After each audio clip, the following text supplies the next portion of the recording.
Hello, and welcome to Library Lessons. My name is Paige, and I'm going to help you navigate our library. Have you ever needed a source for a course you're teaching, but the library doesn't have it available? Today I'm going to teach you how to request a book be purchased by the library. Let's begin on the library website and search for the source we're looking for. I'm looking for Tolkien on Fairy Stories. I can see that the local copy is currently unavailable. So I'm going to make a request that they purchase another copy. Keep in mind that an ebook will always be purchased first if it's available. Otherwise, they'll purchase a physical copy of the book. Let's click on this title. Now, under the heading Get It, I'll see there's two options for request, which I can request a PDF of an article/book chapter or make a purchase request.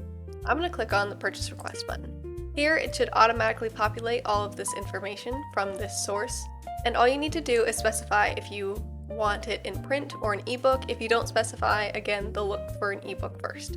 As well, if you're going to use this source for a course you're teaching, please specify the course number so we can add it to your reading list automatically. Once you've done so, just click Send Request.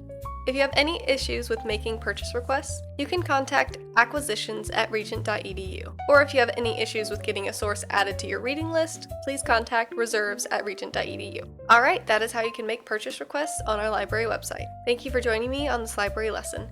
If you have any further questions, please reach out to us by email at librarians@regent.edu or by submitting a research question here on this page. Bye!